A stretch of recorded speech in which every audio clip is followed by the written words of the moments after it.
Hello, everybody, and welcome to episode 110 of Crunch Time with the N326 duo. I'm your host today, Sam Godsey, and with me, as always, is my co-host, Tanner Dislin. Tanner, how are you doing tonight? Tell you what, Sam, I am doing great. You know why? Things broke the way of my football teams this weekend. It was great to see Iowa getting a big win against Rutgers. We'll talk about that later. And some other Big Ten teams may have, or Big Ten West teams, may have lost, making the way for Iowa to Indianapolis a little bit easier. And then, of course, Josh Dobbs' experience just continues to roll in Minnesota. So good weekend of football, especially for me. Yeah, and me too. And you too, of course. I mean, like you said, the JV Giants couldn't stand up to the Cowboys. Yeah, that was tough. But we will talk about that and all the big games of the weekend in college football, NFL. We'll crown our players of the week, finish up with some pick 'em and question, as we always do. Tanner, let's kick it off with our winners and losers of the episode. Who is your winner? Yeah, Sam. So I'm going to do something I rarely do. My winner is going to be a sports team from Philadelphia. It's going to be gross. I might vomit a little bit in my mouth, but it's all good because there's something or someone I may dislike a little bit more than the city of Philadelphia. And the 76ers are playing really good basketball right now. They're 8-1 in the Eastern Conference. They're playing great basketball. One of the main reasons why is they got rid of an absolute cancer from their locker room, Sam. Of course, we're talking about the James Harden trade. I can't remember if we even talked about it on the podcast at all. We did. That's just because we just simply do not care. He is an absolute cancer. I can't believe anyone's still trying to get him, but he was traded on Halloween, actually. And since then, the 76ers are 1, 2, 3, 4, 5, 6-0. 6-0 since trading away James Harden. And of course, he went to the Clippers. And it took him a few days to actually get in the lineup for the Clippers. But since the Clippers acquired him and he actually was playing minutes for the Clippers, they are 0-4. 6-0 for the 76ers, 0-4 for the Clippers. Hard to not make the 76ers a winner, A, because they're hot start, but B, seems like they made out like a bandit in that trade. Yeah, absolutely. I mean, you think they're happy getting rid of James Harden and keeping the dog that is Tyrese Maxey. He's going absolutely crazy. An absolute stud. A couple nights ago, went for 50, I want to say. It's insane. Yeah. Him and Joel Embiid are scary. Valuable minutes, touches, possessions were run through James Harden a year ago instead of Tyrese Maxey, and that's just crazy to think about. Yeah. Tyrese Maxey's an absolute stud. The 76ers look way different with him as point guard as compared to James Harden. Yeah, absolutely. How do you not make them a winner? Yeah, that's got to be a little sour taste, but definitely worthy of feels good dunking on James Harden. Oh, absolutely. I mean, he is my favorite player. Right. But of course. No, definitely impressive little run the 76ers are going on. Surely you saw the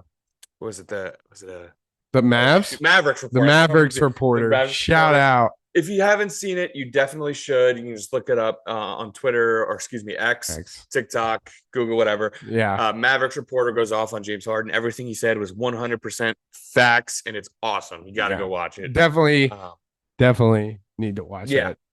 James Harden is an absolute bum. He's fat. He's lazy. He doesn't want to play. He doesn't want to play playoff basketball. He doesn't want to work for anything.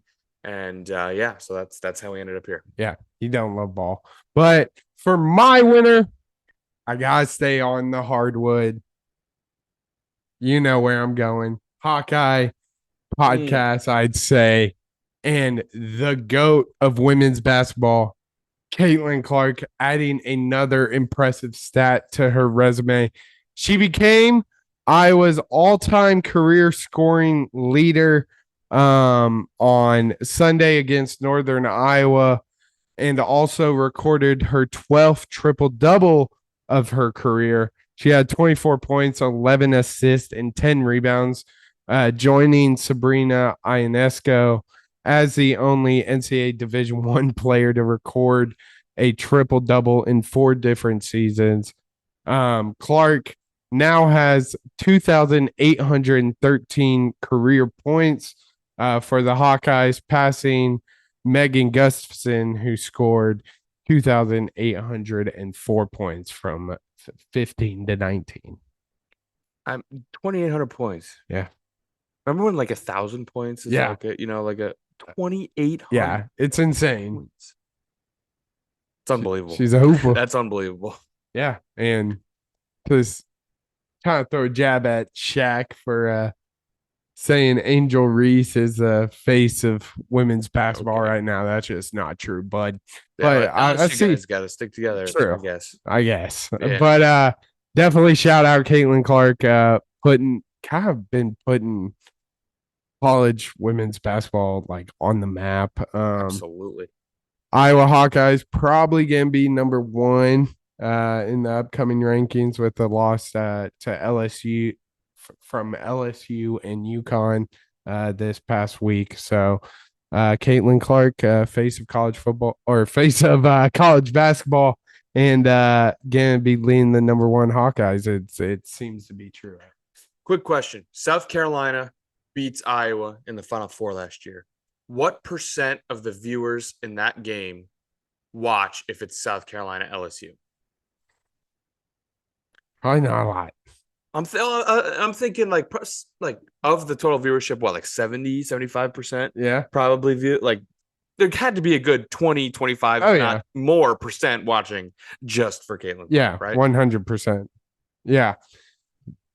But now, Tanner, let's flip it on the other side of the coin. Who is your loser? Yeah, Sam. So my loser is Mark Sanchez. Yeah. We all remember Mark Sanchez, quarterback for USC, played for but fumble. Did you happen to broadcast? I did not. So it was in the Commanders Seahawks game he was calling, and there was just a play where Commanders receiver Dyami, D-Y-A-M-I, sure. Dyami Let's Brown, go with that. Pass, and he was going up against the Seahawks defensive back, Trey Brown. Okay. So it was Dyami Brown versus Trey Brown. And Mark Sanchez said, "Oh no, we've got brown on brown crime." Oh,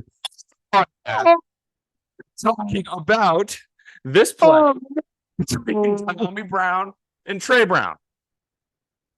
Believe it or not, that's probably not a good thing to say. Yes. Oh, Nick Castellanos to left. Yeah, Nick Castellanos in the Grand Slam. But yeah, he said we got brown on brown crime. That's bad. Wow. Yeah, that's not good.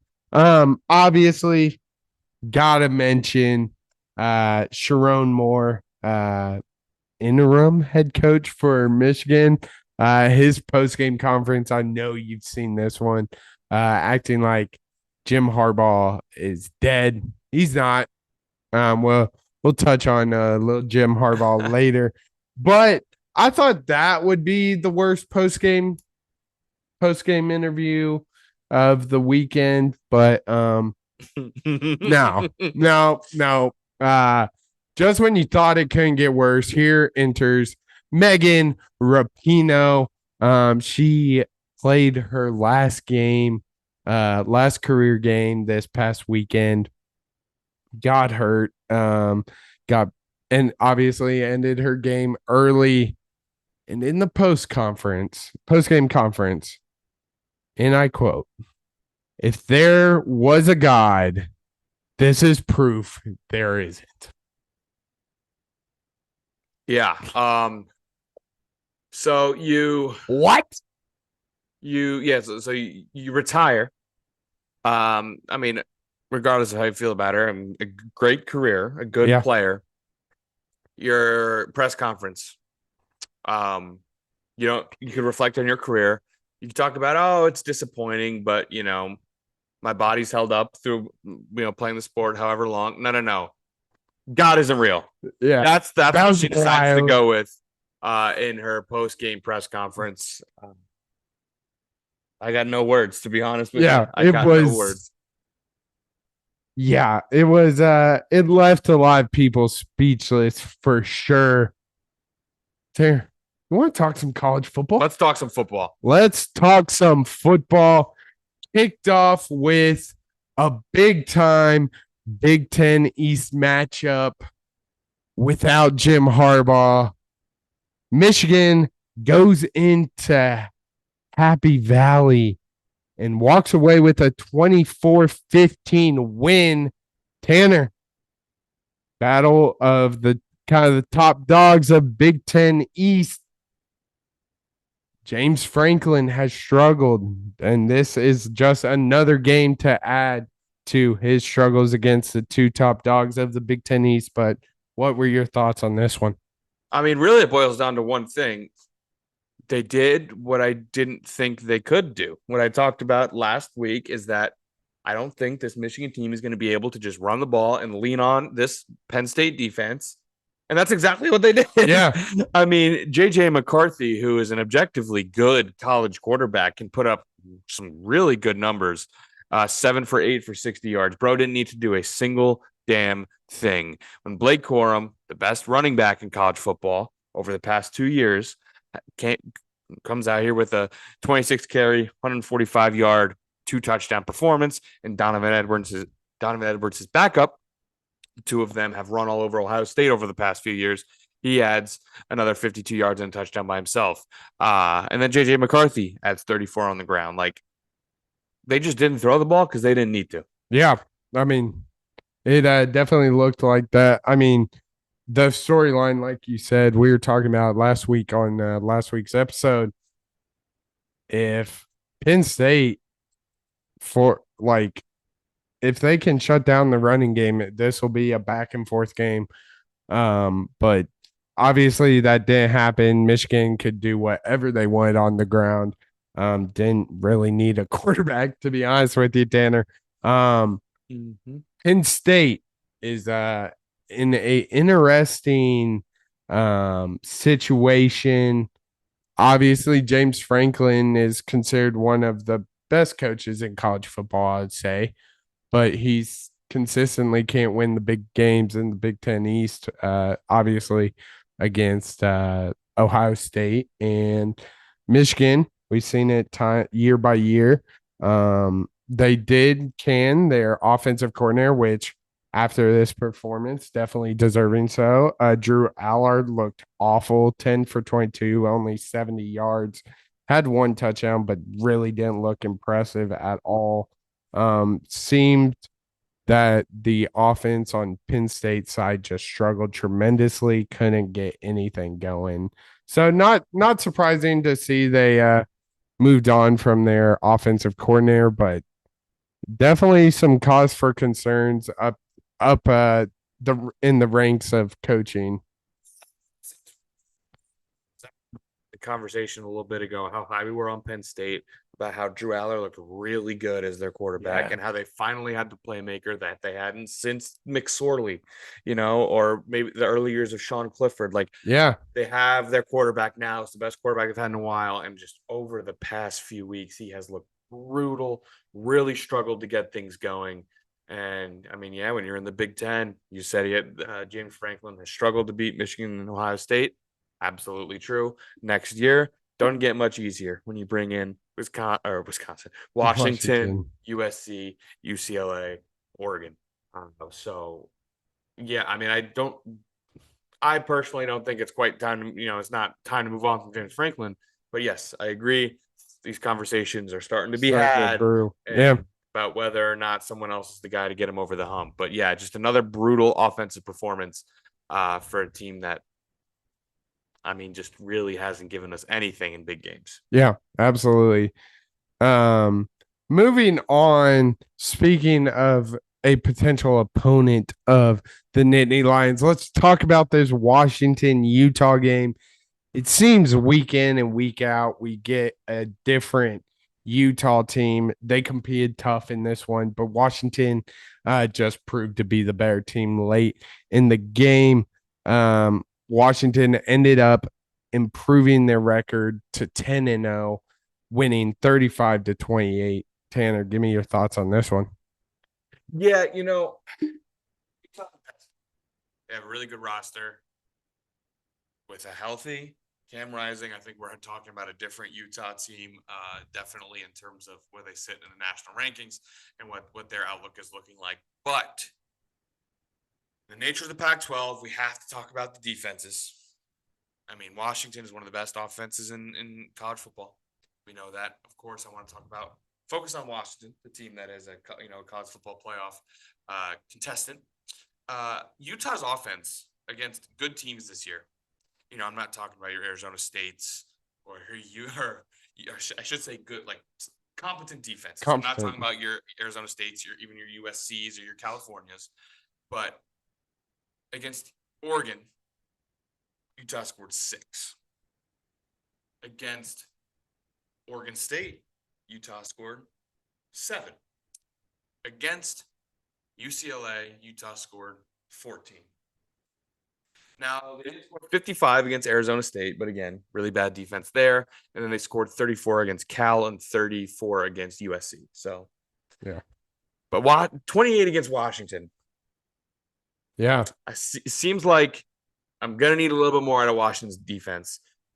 Maybe not necessarily to win the Pac-12 because they already got that win over Oregon. Last episode we covered that they didn't have the Pac-12 doesn't have. I don't believe. Yeah, I don't think they do either. So they're probably going to meet again in the title game. Yeah. So I mean, pretty much win that game and you're in the playoff. If you're going to make any noise in the playoff, your defense got to give you something. Yeah. Because this Utah team right now is not a very good offensive team. Giving up 28 at home, making this game a lot closer than it needed to be. Of course, if Washington just carried the ball over the end zone on the interception, the game looks a little different, but it's a little bit cause for concern. But I still think this Washington team's really good, obviously, but I thought they maybe should have beaten by more. Yeah, I totally agree. Definitely, I think the biggest takeaway here is Washington's defense struggled. And Michael Penix, I mean, you look at the stats, 332 yards, 2 touchdowns, 0 interceptions. But we're used to seeing this guy just put up crazy numbers like what he did, but way more accurate. It seemed like he just kind of had an off game throwing for 300 yards, but 24 for 42, we're used to him being way more accurate, way more consistent throwing the ball. But definitely the biggest takeaway, I 100% agree with you, Tanner. Little concern for Washington's defense after giving up 28 to Utah, who has struggled. Yeah, for sure. So I just needed a quick fantasy check. I'm in a tight one, but a touchdown from Josh Allen helps me. But anyway, yeah, I totally agree with you. But seems like Washington winning, you're in against Oregon. Yeah, that's what it comes down to. Speaking of teams that control their own destiny and seems that they are basically right in for the college football playoffs. Georgia Bulldogs absolutely slaughtering the Ole Miss Rebels 52-17. It seemed like this was the game that could potentially slip up. Georgia, if that was going to happen this year, it seemed to be this one in the regular season, but that did not happen. Georgia looked as dominant as ever. What were your thoughts on this one? Yeah, I mean, this was the big, hey, college football playoff idiots. We're Georgia. Mm-hmm. We're the number 1 team in the country. I know we've said in the past that Michigan is number 1 team in the country. They have they've been looking dominant. I think we're all stupid. I think Georgia's the best team in the country. I mean, I'm looking at what number one Ohio State. I'm looking at their schedule. Why were they number one? Well, because of their resume. Well, they played number 12 Ohio State at home, won by 8 at home. You mean whose schedule you looking at? Ohio State, who was number one in the college football playoff, and they played number 12. You said they played 12 Ohio State, so sorry, you're good. You're good. They played 12 Penn State at home. Okay. Ohio State, Penn State in Columbus. They won by 8. They played Notre Dame, a team that we now know sucks. We now know they stink. Granted, in West Lafayette, South Bend. West Lafayette, Purdue. Anyway, in South Bend, won by 3. Needed a last second touchdown. Ohio State beat Michigan State, the low Michigan State that is just horrible this year. I believe they have one conference win last week against Nebraska. They beat them by 35 at home. Georgia took on number 9 Ole Miss, which is closer than either of those 2 ranked wins that Ohio State had, the difference in number, and beat them by 35. Yeah. Georgia's the best team in the country. Stop doubting. I don't care. This game is your proof. Yeah, I mean, we really hadn't seen Georgia kind of face a super good team this year. I actually had Ole Miss. I actually picked Ole Miss and pick them last week because I just thought Georgia hasn't faced an offense like this. I think Jackson Dart is going to sling it and potentially upset. Boy, was I wrong. Jackson Dart struggled tremendously, 10 for 17, got a little banged up, but only 112 yards, 1 interception. They shut this explosive offense down. Georgia is obviously known for their defense, but Ole Miss is considered one of the best offenses in the country, and they only had 350 yards, which is not a lot in terms of their offense. But then you look on the weaker part of this Georgia team, their offense. 311 passing yards, 300 rushing yards, totaling 611. People kind of have been not overly impressed with Carson Beck, just doing enough to kind of get the job done for the Bulldogs. Looked tremendous in this one, 18 for 25, 306 yards, 2 touchdowns. Had that 1 interception, but really didn't matter in the end of it. Kendall Milton in their backfield, 9 carries, 127 yards, 2 touchdowns. Dejon Edwards, another running back, 12 rushes, 59 yards, 2 touchdowns. Lad McConkey, 4 receptions, 81 yards, 1 touchdown. Just spreading the love across the offense. Just a truly impressive game by Georgia. And to be honest, Aaron, I don't think a lot of people expected Georgia to just steamroll through the Rebels. Nope, I didn't either. But yeah, they needed to make a statement to the College Football Playoff Committee. Yeah, and Kirby Smart definitely had his boys ready, and it showed. Let's talk about the Hawkeyes. Took on the Rutgers Scarlet Knights and ended up scoring 22 points. 22-0. Give me your thoughts, man. This was a wild one. I have two main thoughts. One, we say it all the time, but this time this really had me shocked. Man alive, can Phil Parker coach defense? This defense is unreal. This is a Rutgers team that was 6-3 coming into this game. They can score points. Looking at some of their past games, 31 against Indiana. Remember they hung with Ohio State, scored 27 on Michigan State. Like this team is not bad by any stretch of the imagination. and they got skunked by this Hawkeye defense. I just cannot say enough, top to bottom, about everybody. And I mean, Quinn Schultz, he almost had a pick six in the game. And then on the offensive side of things, what a second half from the offense, Yeah. Sam. That was a total of 19 points scored in the second half.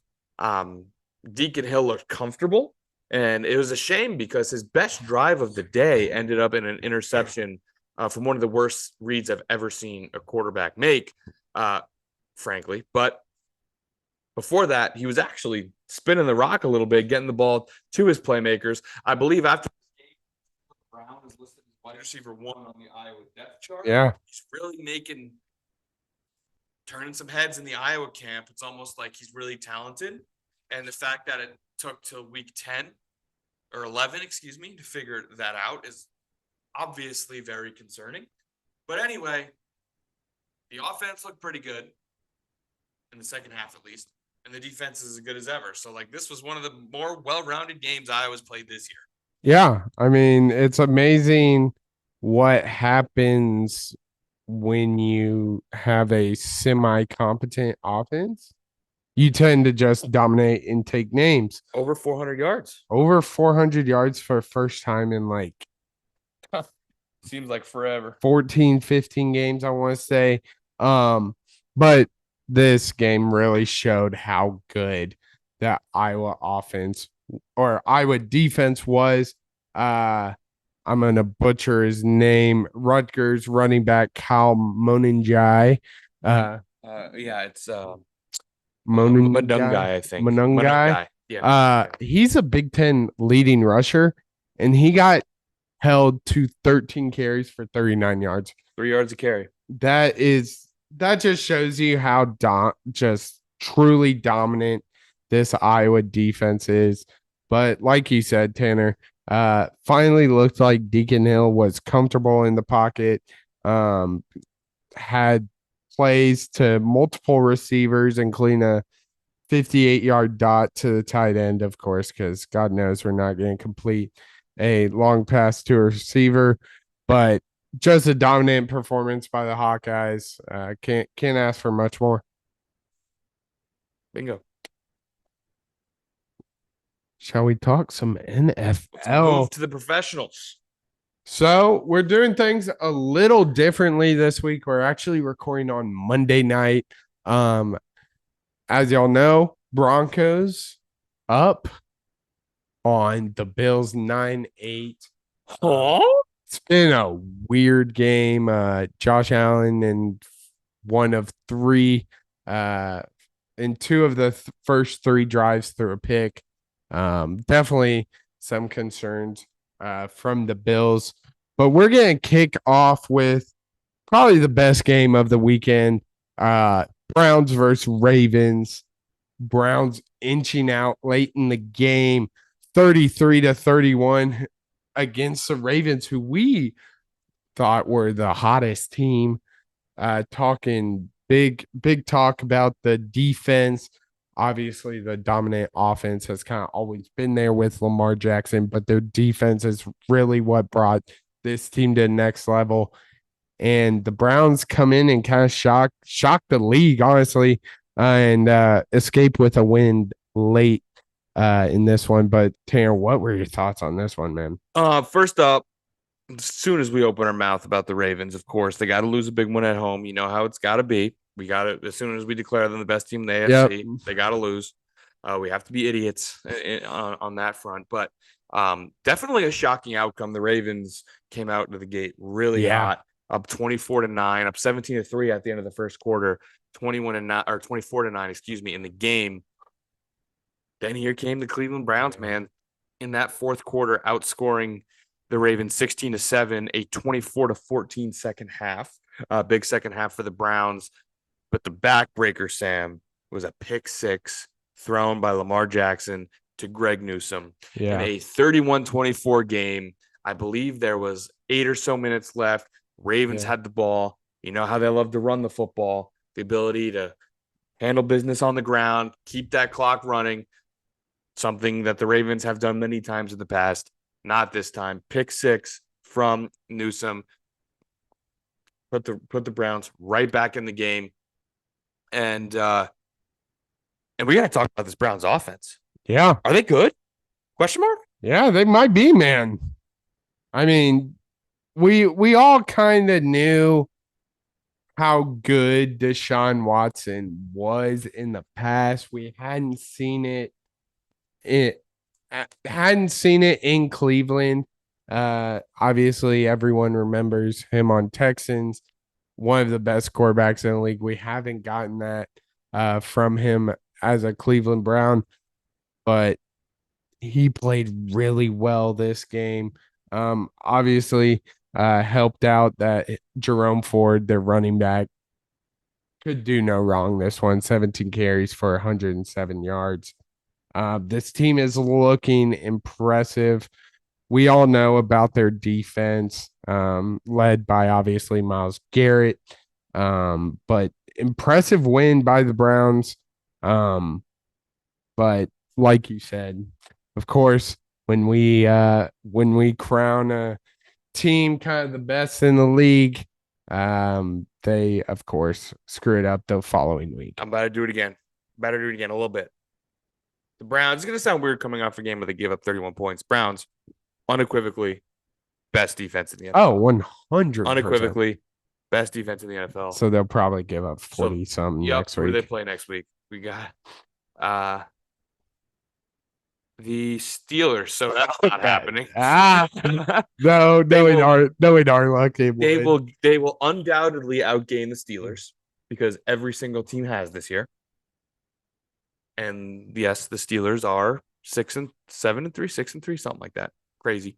But yes, they will undoubtedly outgain the Steelers. Who knows if they'll win? But yeah, best defense in the league in Cleveland. Yeah, absolutely. And that's why they ended up winning this game.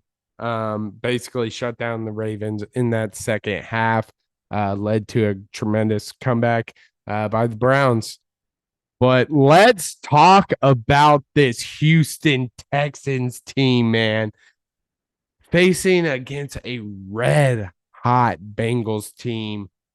Goes into Cincinnati, comes out with a 3-point win, 30-27. CJ Stroud. Book it now, offensive rookie of the year. It's not even a question anymore. Over the past 2 weeks, he has been unbelievable. The fact I still can't fathom you take Bryce Young over him. But Tanner, talk to me about this one. Yeah, I mean it's really simple. The legend of CJ Stroud just continues. I don't know what else to say about this team, man. 356 on the through the air and a touchdown. The dude takes care of the football. He did have an interception today, but that's his like second or third on the year. Yeah. I don't. The dude's an absolute stud. This is a quarterback that you haven't seen from the Texans. I guess maybe from prime Deshaun Watson, but he didn't have. I don't even know if he played this well as Stroud's playing right now. I mean, Noah Brown was he a Cowboy last year? He was a Cowboy. He was like our 7th round pick. Respectfully, who? Yeah, is going out for 7 receptions, 172 yards. Like Tank Dell was that guy last week. Like, what's going on in the world of this Texans team? And then Devin Singletary adding 150 yards on the ground. He had 30 carries. Yeah. What? Yeah. Like it was. Yeah. I'm speechless right now. Yeah. Players are playing well for the Texans that we didn't think they'd have any run game. Yeah. We're obviously wrong. And all of that is on the back of number 7, man, because when you have a quarterback who can sling that damn rock, and they don't load the box against that run game, everything opens up. This offense is multifaceted. They can beat you in many different ways. And they're scoring 30 on the Bengals, man. The Bengals are no slouch. That defense is not bad. Scoring 39 on the Buccaneers. Like, they can score points. This team is really, really fun to watch. I'm all in on the Texans. Why not them? Yeah. If the season ended today, they'd be in the playoffs? Yeah. Why not them, man? They're so fun. I mean, what more can you say about D'Amico Ryans, their first year head coach? Yeah. Like top to bottom, everyone deserves every ounce of praise from top to bottom. Cannot give Houston enough flowers. This was awesome to see. Yeah. I mean, last week we saw CJ Stroud lead the Texans down the game-winning drive. We saw it again this week. 133 left. Evan McPherson hits a 31-yard field goal. CJ Stroud takes him down, gets him in field goal range, hits a game winner. Call it good. CJ Stroud is unbelievable this year. 23 for 39, 356 yards in this one. Had that one pick, but didn't really cost him in this one. But just an absolute impressive performance over the past couple weeks by the Texans. And it's not like the Bengals played bad. Their defense just fell apart when the Bengals needed it most. I mean, Joe Burrow, 347, 2 touchdowns, had 2 picks. Joe Mixon couldn't get the run game going, but Burrow got the ball to his playmakers. I mean, Jamar Chase, 5 receptions, 124 yards, 1 touchdown. Ty Boyd, 8 receptions, 117 yards. Obviously, didn't have T. Higgins, but I'm with you, Dan. This Texans team is legit, and is truly impressive what CJ Stroud is doing this year. Yeah. Also, big drop from Tyler Boyd. We got to mention that. Catches that. Yeah. Bengals win in the end zone. But Sam, I got breaking news. What we got? Josh Allen has thrown another interception. Jesus, bro. This one Wash? on his own 25 with 37 seconds Wash? left in the half. 3 points for Denver. Wash? I was in a tight fantasy matchup. I was checking it earlier. I have Josh Allen. So Brutal. yeah, if he cost me this game, I mean, I'm already on team Josh Allen is overrated, but my God, if he cost me this game. Anyway. Yeah. CJ Stroud is him. Cincinnati, though. This one hurts. Yeah. This one hurts a lot. You started off the season rough as can be. You have an incredibly hard division. Talking about last week, the team we had, the best team in the AFC is in your division. Yeah. The best defense, the newly equated best defense is in your division. You started off rough, but you're playing really great football since then. Beating the 49ers, getting some big wins, beat the Bills. This is a game you got to win. Yeah. It's a game you got to win. You didn't. Uphill battle. Yeah, you can definitely say that, Tanner. Speaking of legacies with CJ Stroud, there was another added page to this man's legacy. Josh Dobbs putting on another clinic for your Minnesota Vikings, 27-19 over the Saints. What are your thoughts, man? I mean, it's just so impressive. Like Josh Dobbs, I'm not going to come out here and tell you Josh Dobbs is the best quarterback in the NFL. I'm not going to come out here and say the Vikings are winning the Super Bowl because they have Josh Dobbs and he's just willing them on their back. No, that's not what's happening. What's happening is a team who lost their starter, got in a guy who can just play football. He can just play football. He can get the ball to his playmakers. He can create when there's nothing there. I mean, Josh Dobbs with his legs has been far and away the biggest revelation for me. I mean, I've talked to you about it. Like when he first took off, like I couldn't believe quarterbacks could actually run the ball. Yeah. For a team I rooted for. Turns out they can. Rushing touchdown in this game as well. And the offense is just so much more dynamic with Josh Dobbs. I love this move for so many reasons. For each day that this is happening, the likelihood that Kirk Cousins comes back to Minnesota is just dwindling and dwindling. I didn't think it was going to happen before the season. Then he gets hurt, and the outpouring of support, which obviously it should. We all want Kirk to get better, but then the outpouring of support of like, you are a quarterback, and then it's like, are we overcorrecting here? Like because of the way it happened, are we going to bring him back just because of this brutal injury? But with the way Josh Dobbs is playing, I think they're certainly going to bring him back.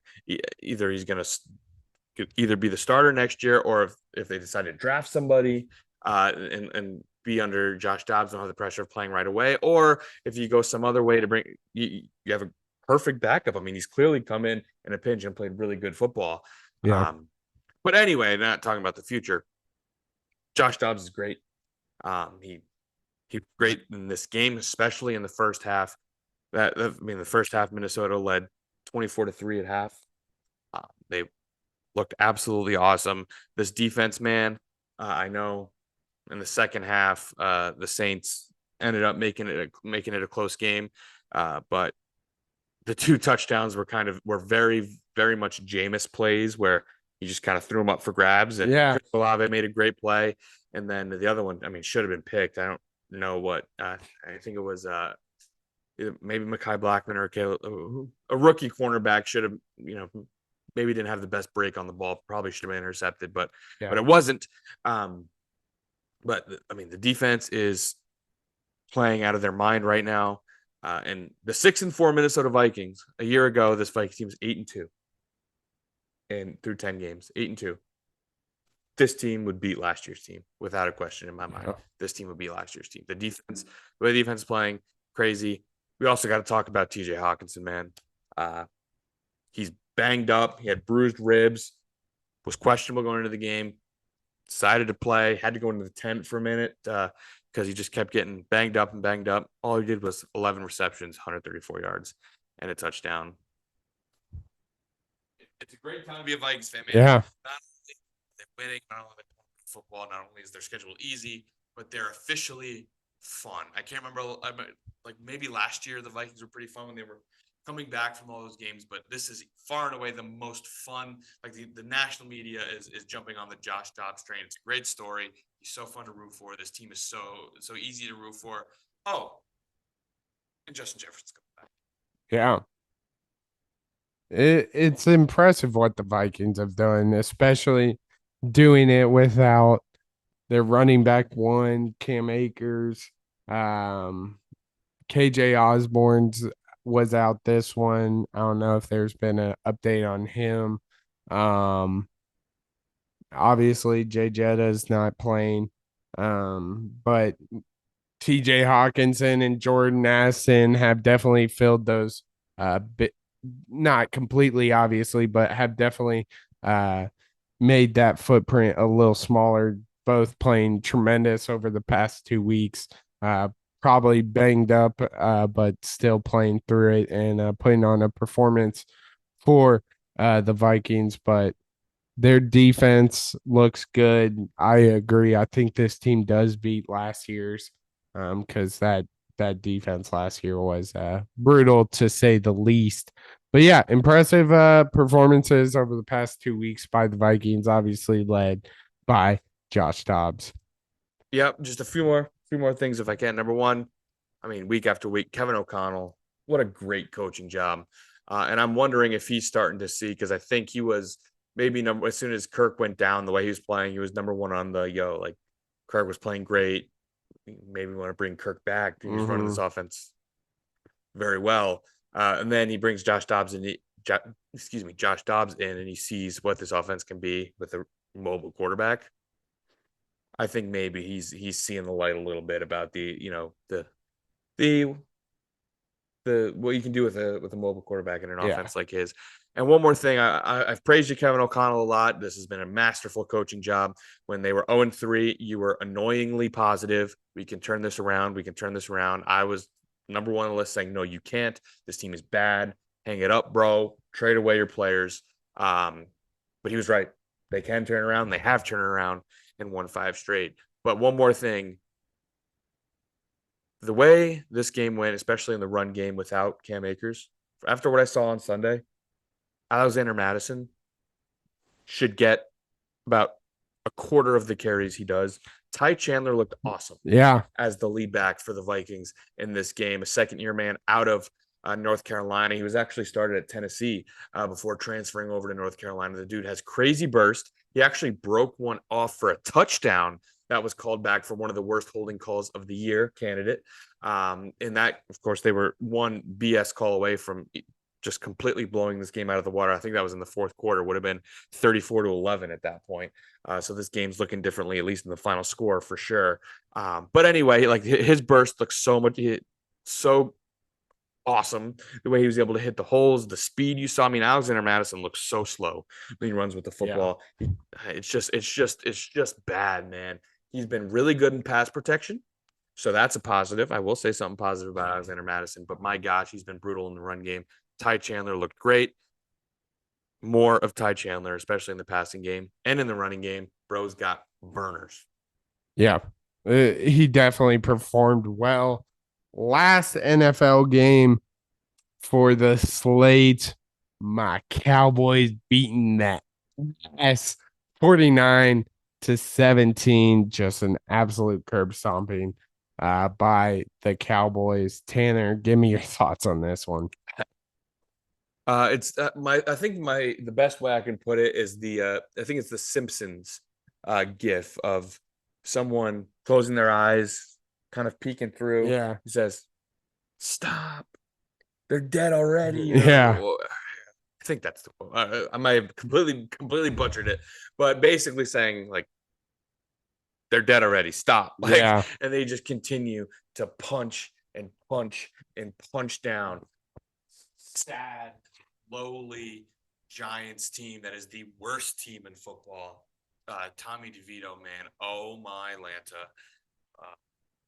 It's bad. It's really bad in East Rutherford right now.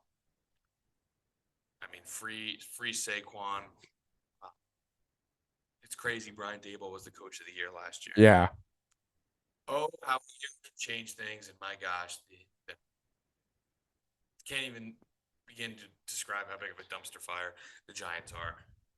This is what Dallas do. If they're a good team, you will lose. Or if they're playing a good team, they will lose. If they're playing a bad team, they will win by 40. Yeah.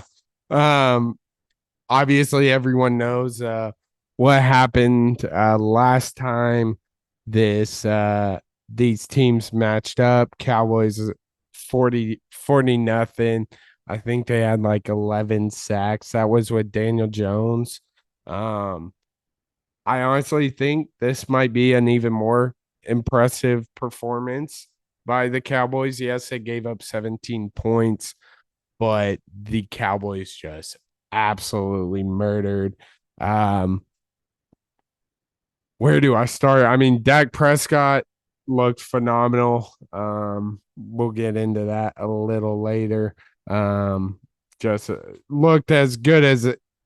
Probably one of the most impressive performances I've seen from Dak. Rico Dowdle, 12 carries, 79 yards. TP 15 for 55.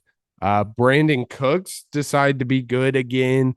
9 receptions, 173 yards, 1 touchdown. Giving the ball to CeeDee Lamb, another impressive performance by him. 11 receptions, 151, 1 tud. Michael Gallup throwing in some yards, two receptions, 70. 2 receptions, 70 yards, 1 touchdown. We kind of all knew how dominant this defense can be when it's cooking, obviously led by Micah Parsons. But just seeing how good this team can be when the offense gets going in addition to the defense. I mean, they shut the Giants completely down. Tommy DeVito, 86 yards, 2 touchdowns, 1 interception. I was watching the game. Saquon did not have a positive net yard to like his 6th or 7th carry.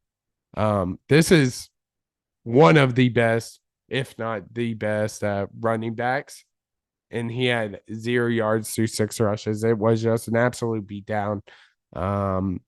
Much needed confidence boost for the Cowboys. It seems like they're kind of beaten down after that tough loss last week to the Eagles, but definitely kind of entering a nice little 3-game stretch with this one against the Giants traveling to North Carolina to take on the Panthers this week, then the Commanders, then the Seahawks, and then December 10th is when things get tough, kicking off with the Eagles and have a tough stretch, tough 4-game stretch with the Bills, Dolphins, and Lions. So it's definitely a huge win, impressive win, and definitely what we like to see as a Cowboys fan.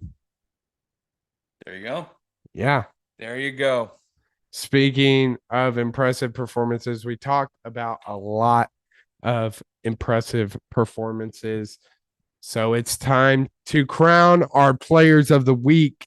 Tanner, who is your NFL player of the week? Yeah, man, I'm not going to stray far from the conversation we were just having. You know, I think a lot of the times we try and maybe get someone else that we didn't talk about. And I thought I do want to give a little shout out to Kyler Murray, you know, coming back from the injury, led the Cardinals to a win over the Falcons.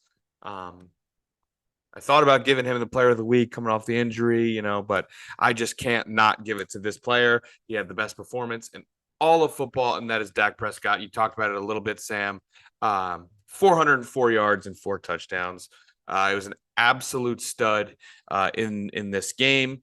Of course, the praise has to be as loud as the disrespect. We all know the way he was turning the ball over. People were getting on him, us included.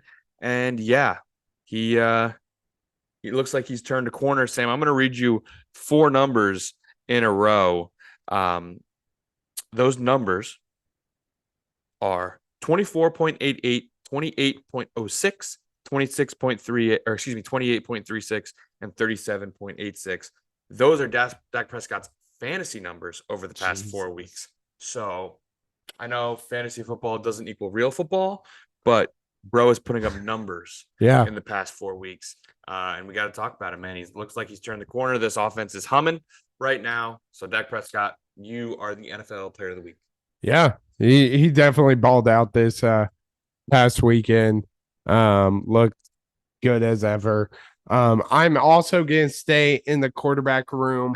This dude actually had a record-breaking performance, and that is none other than Dillon Gabriel of the Oklahoma Sooners. He balled out Saturday, 23 for 36, 423 passing yards, 5 touchdowns, 11 rushes for 50 yards, 3 touchdowns. That's 8 total touchdowns, which is a school record that beat previous best set by Baker Mayfield with 7 scores against Texas Tech in 2016. And he probably could have even added more stats, but he ended up getting pulled in the fourth quarter as the Sooners beat the Mountaineers of West Virginia 59-20.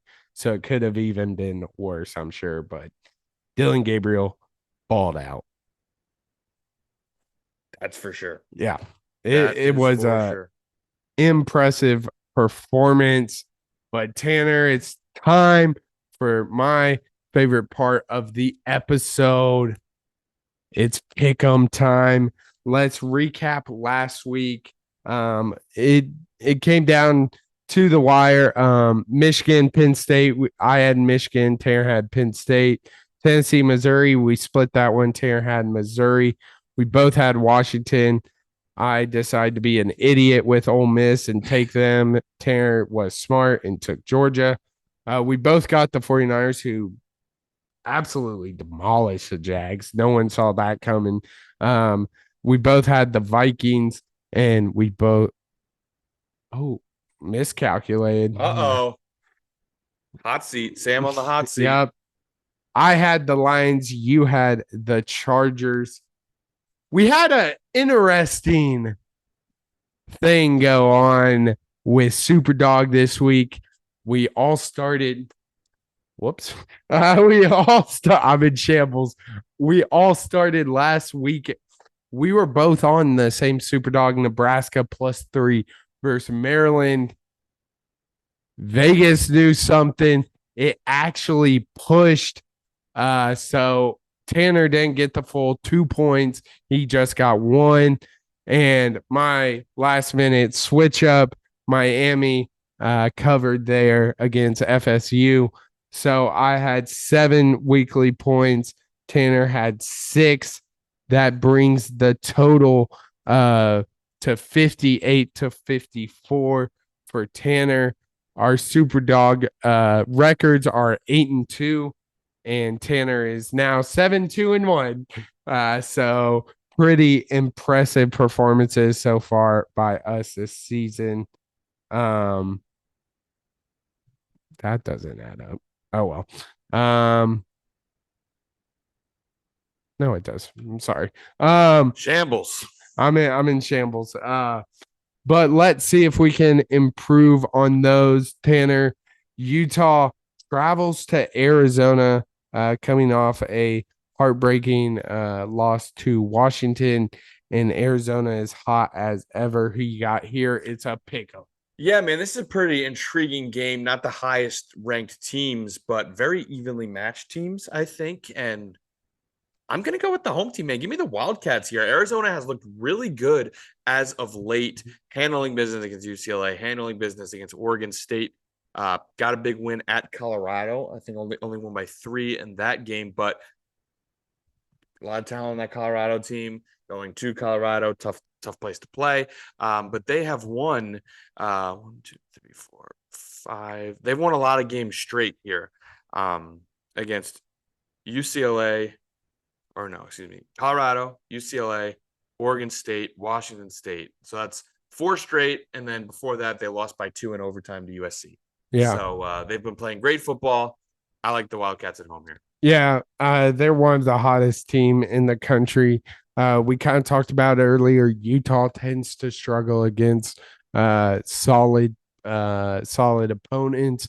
I think Arizona is one of those solid opponents. I think they struggle to get Utah struggles to get the ball in the end zone. I got Arizona here. Tanner, let's go down to SEC. Georgia coming off that dominant performance over Ole Miss, 10-point favorites over the Tennessee Volunteers, coming off a tough loss to Missouri. Who you got here? I'm just not going to overthink this one at all. Georgia looks like they finally have that motivation that little extra umph in their game to show college football playoff exactly what they're made of. And Tennessee flat out looked terrible against Missouri. Missouri is a team that I think is somehow underrated, even though how good they've been playing and where they are ranked, at least in the public perception, a team that's underrated. But anyway, Tennessee looked terrible. Georgia looked awesome. Give me the Bulldogs. Yeah, I'm not going against Georgia again, especially when I went with Tennessee against Missouri and they got absolutely walloped. Give me Georgia here. Let's go down to Kansas, where the Kansas State Wildcats take on the Kansas Jayhawks. Kansas State is a 7.5-point favorite here. Who you got? Yeah, this one's interesting. It's an interesting game. However, I saw this game on the docket. I was 100% leaning one way, which changed after last week because of an injury to the quarterback. Kansas quarterback Jason Bean got injured against Texas Tech a week ago. Kansas actually lost that game. His health is up in the air right now. He's been so good for Kansas. I got to go with Kansas State. It sucks because I was fully prepared to go with Kansas. I thought this was a prime position for a team that's looked good, when healthy at home. But with that injury to that quarterback, man, I just can't do it. So give me the Wildcats, which is unfortunate, but I'm going to go with Kansas State. Not so fast, my friend.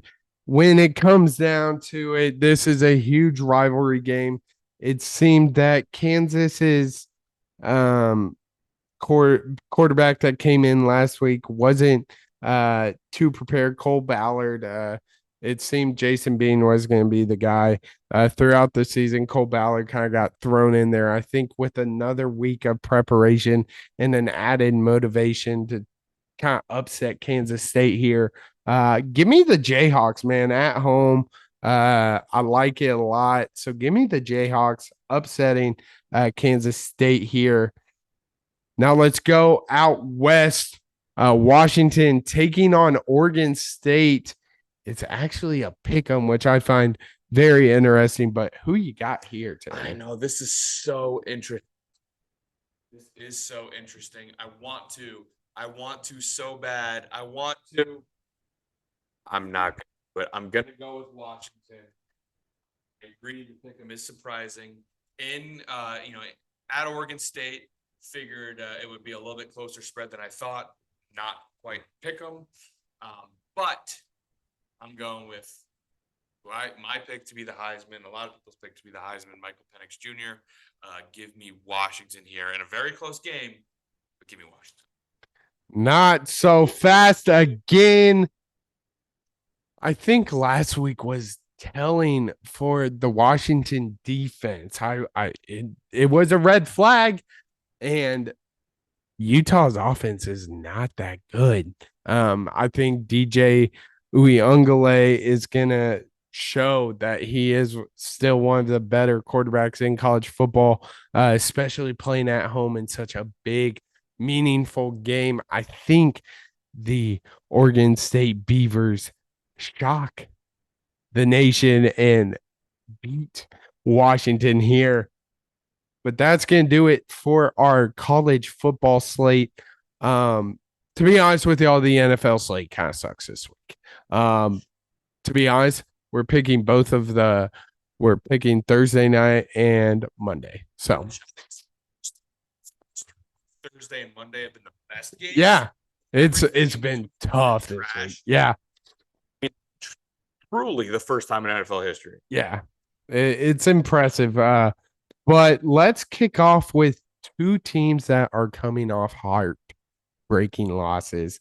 In the Cincinnati Bengals obviously took a tough loss to CJ Stroud and the Houston Texans last week. And then the Ravens giving up so many points in the second half against Deshaun Watson and the Browns.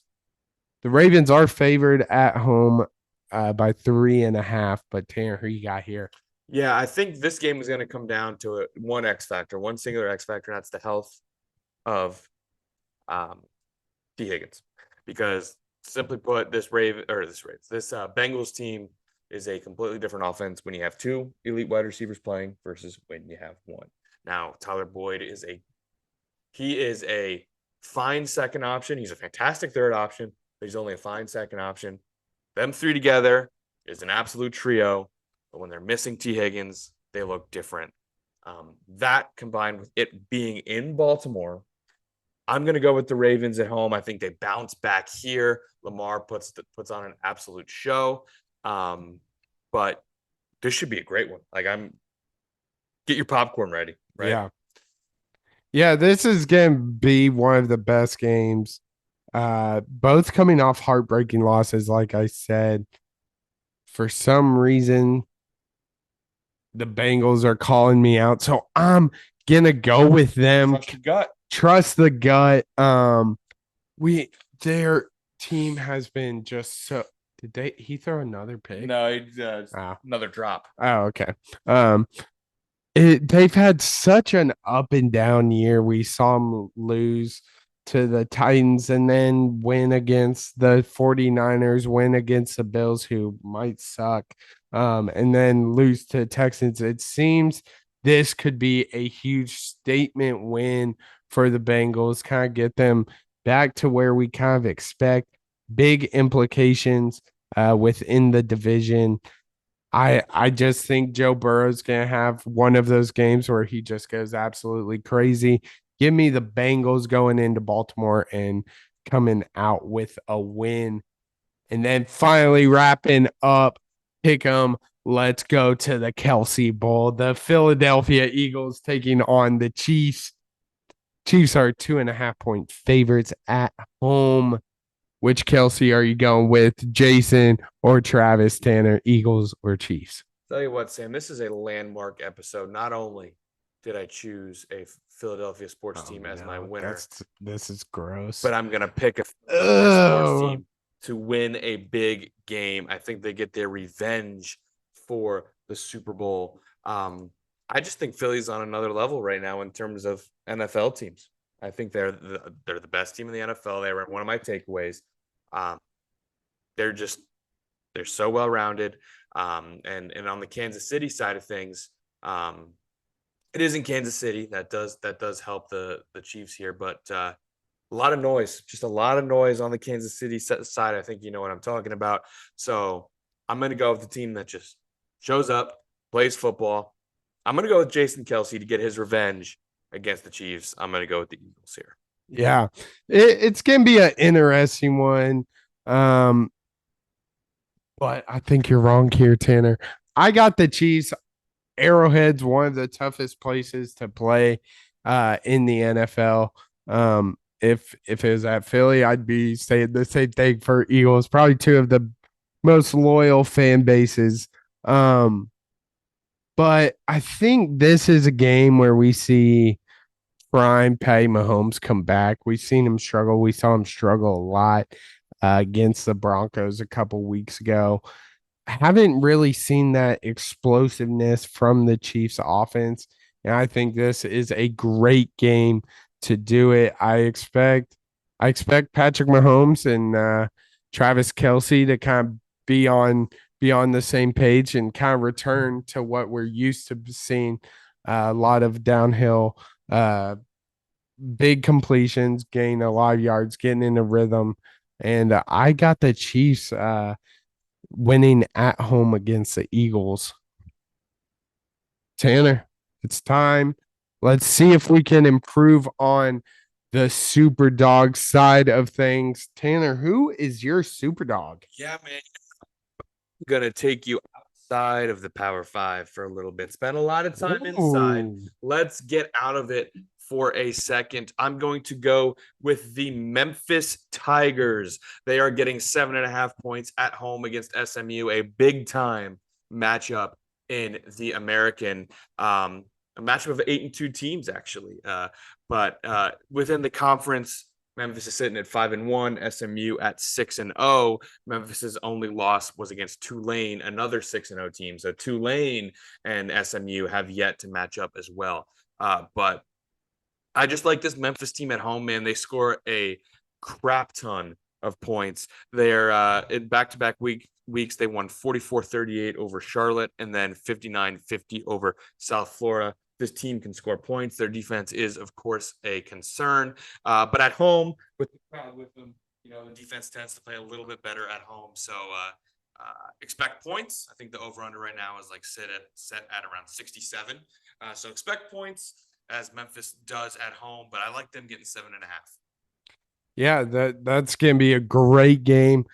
I am also gonna go with a big conference implication game, but I'm gonna stay in the Power Five. Give me Iowa State at home plus 7.5 versus Texas at home. Lot of Big 12 conference implications. Iowa State at night is a tough place to play. Jack Trice is going to be bumping, especially with how hot the Cyclones have been lately. Struggled to kick off the season with a upset in Ohio, and is they kind of controlled their destiny. Could potentially end up winning or being in the Big 12 championship, and could spoil Texas's chances at the Big 12 championship, which I'd love to see. Horns down always. But give me Iowa State plus 7.5 at home versus Texas. Iowa State's playing real well, man. I mean, Quinn Ewers, did he start last week? I think he might have been back last week. Yeah, I think so. Gotcha. It's going to be interesting for sure. Yeah. And let's wrap up as we always do with questions. Got a lot of questions this week. So shout out to our wonderful listeners. Your brother comes out with the first one. He wants to know, what do you think the hypothetical spread would be if Iowa played Michigan in Indy for the Big Ten championship? This is a great question. Real tough to kind of think of, because it's hard to think objectively about this. I mean, because you and I both know we're like, Michigan will win by 100. Mm-hmm. But in all seriousness, I try my best to actually predict this. I think I would go Michigan minus 28.5 would be my line. 28.5. 28 and a half. I'm going to go a little different. I think Iowa's defense is just that good where it'll keep it semi close. So I'm gonna go a little lower than you. Give me Michigan minus 10 and a half. But Wow. yeah. Yeah. Okay. I don't know. I don't think I was gonna end up in the Big Ten championship, but we'll see about that. Next question. The big talk of speaking of Michigan, big talk of college football. Jim Harbaugh got suspended for 3 games. Can't be on the sideline. Kerry Guy wants to know what are our thoughts on the Jim Harbaugh suspension. So actually somehow missed this. I mean, the suspension came out pretty recently, right? Like pretty close to the game time because I wasn't there on the sideline, and I was like, I had a busy weekend. But anyway, so who was it? The conference that suspended him? I think Was it the I university? think it was the Big Ten. Because if it's the Big Ten, that's what gets interesting. Because what the law there's a lawsuit from Michigan saying that the Big Ten can't punish him because the Big Ten doesn't have the ability to.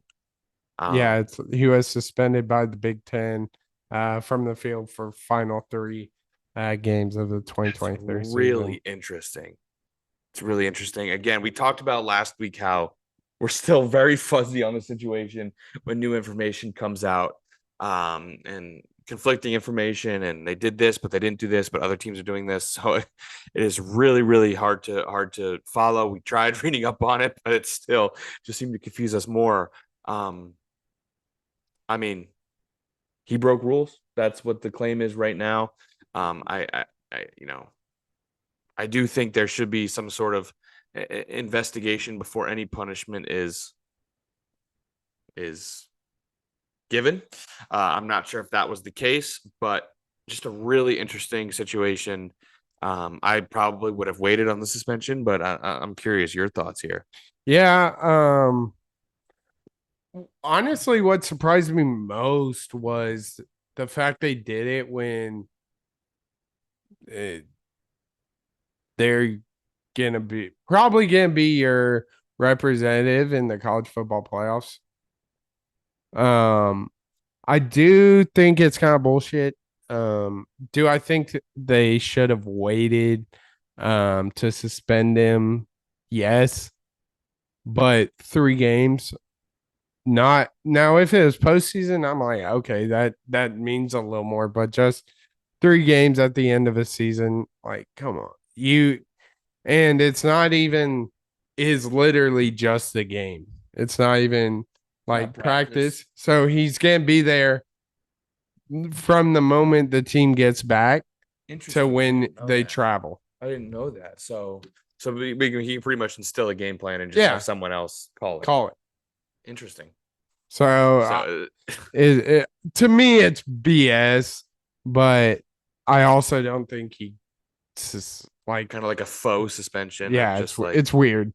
But speaking of head coaches on the hot seat, Jimbo Fisher is officially out at Texas A&M.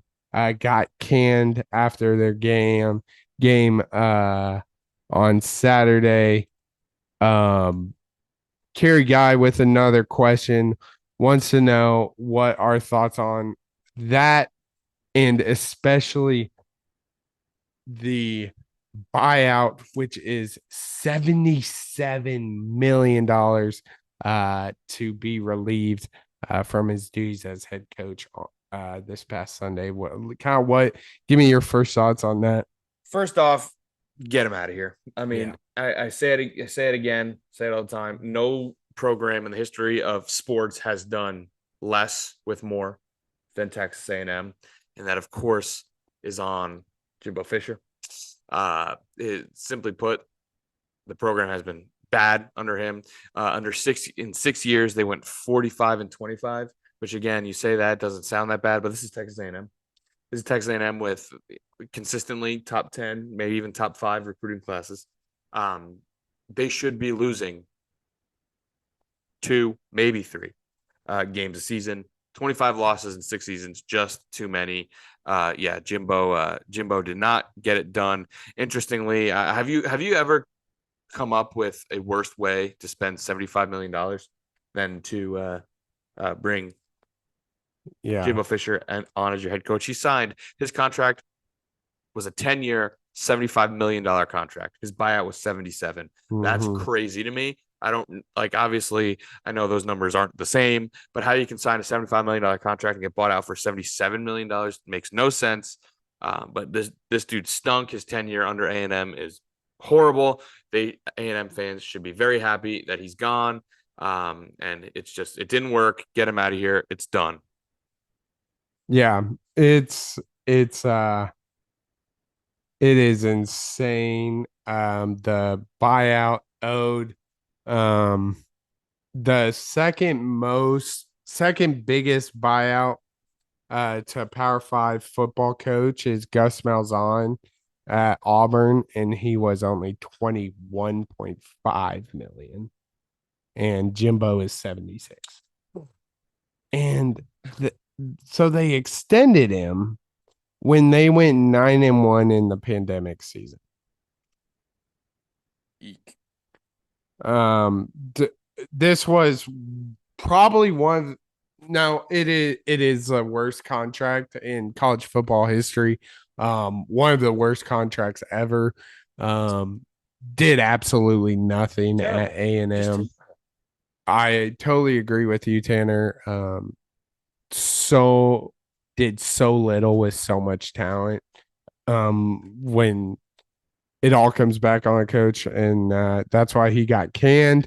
But if anyone can afford to buy out a coach for $76 million, it's definitely A&M and that oil money down in Texas.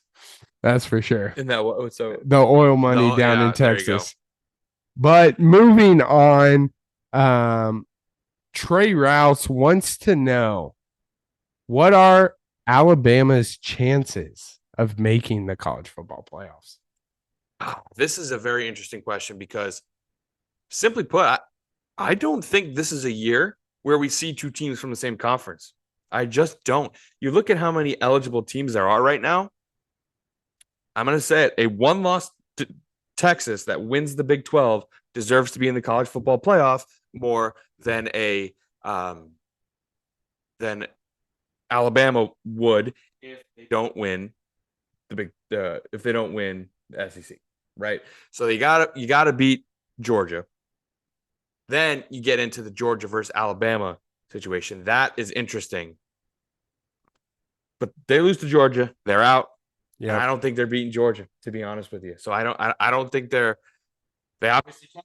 I wouldn't say their odds are very high at the moment, just because I don't think they're beating Georgia. Yeah, there's a lot of dominoes that kind of need to fall for Alabama to get in. It would be dumb to say that they don't have a chance, because they always do now. So here's kind of my thought. So Texas needs to win out. I think if they drop one of these last couple games, I think that two loss. Yeah.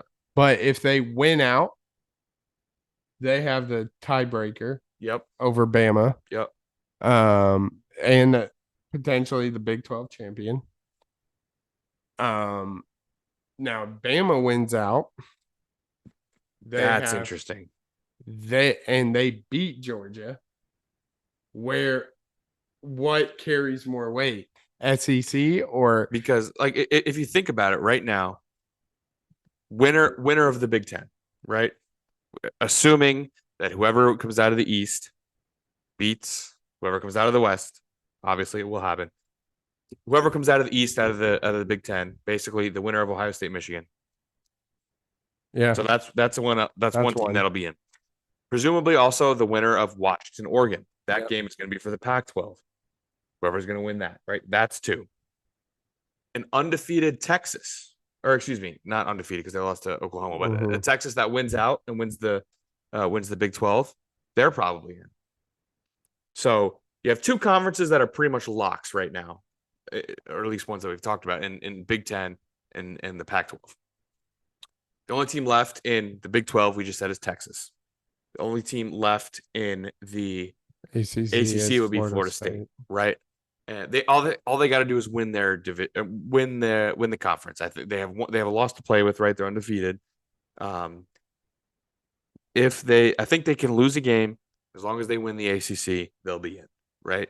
So I think they're basically a lock. So that's 3 locks, and then you have potential chaos if Alabama beats Georgia and Texas wins out. That's the chaos scenario because you have like 6 eligible teams. Who gets in, who gets out. Now that'll be interesting. Yeah. And what if, so say Michigan goes on, beats Ohio State. Where's Ohio State in that situation? Obviously won't be a Big Ten, but they're 1-loss team. And then you got what happens if put them in the same as Georgia, 1-loss team. Georgia if they lose to Alabama. Yeah. And what if Florida State loses? They have 1 loss, but probably will be the ACC champion. Yeah, if they lose, because we agree, right? If they lose a game but they win the ACC, they're in. Yeah. But if they lose the ACC championship game, they have 1 loss, but lost the ACC. Yeah. Are they in? And then what happens with the Pac-12? You got Oregon. What if Washington loses to Oregon in the Pac-12? Where does that go? What if, where is Pac-12 over Texas? Or is it just the craziest? I'm going to miss this. Yeah. When the playoff gets to 8, I understand it's probably for the best. We'll probably get some pretty good games and whatnot, but I'm going to miss this, man. Yeah. I'm talking about, but if they have 1 loss, but they have 2 losses, but here, if they win, insane. And it's funny this is even a conversation because at the beginning of the year, we're like, Alabama's not a top team this year. No. When Texas lost to Oklahoma, they were dead. It's crazy. Yeah, it's crazy. And then we have 8th year Bo Nix leading the Ducks and Michael Penix, 6th year leading the Huskies. It's just a crazy time to be a college football fan. Good to see the Pac-12 back in the playoff too. Yeah, all for it to get demolished next season. Yeah, get blown up. Seriously. So. Last kind of thing on the college football playoffs. I get the Pac-12 leaving because it's not going to be a conference. But if you're Oklahoma and Texas, why are you leaving the Big 12? It didn't make sense to any of us. Obviously, money is but that's the answer. Yeah. when you look at it though, I don't see Texas and Oklahoma being consistently competing for SEC championships. Right. It boils down to, is there more money to be made from TV or from the TV deals of the SEC or from ticket and concession revenue? Because also, mind you, in the 18 playoff, there's home games. Right. There's home games, right? People are hosting. So if you continuously win the Big 12 again, which is a conference that, at least on the football side of things, Oklahoma and Texas would be favored every year if they stayed. It's interesting. It's an interesting conversation. Football wise, it doesn't make much sense unless they think that somehow they can, the level of competition will somehow upgrade, the rise to the occasion. We don't think that's the case because, simply put, no one has been able to, other than Georgia and Alabama. Yeah. But and then the one LSU every couple of years. Yeah. Yeah. But I mean, there's always a chance Alabama can get in, but there's going to be some dominoes that have to fall. But there's always a chance. Last question here comes from Blake Baumgartner. He wants to know, what are the odds the Browns make the Super Bowl? the AFC is unreal. There's just the AFC is an unreal conference. I mean, top to bottom, Chiefs, of course, reigning Super Bowl champions. In your division, you have the Ravens. In your division, you have the Bengals. The Ravens were the best team in the league last week, according to us. The Bengals were like a preseason favorite in this, in the conference.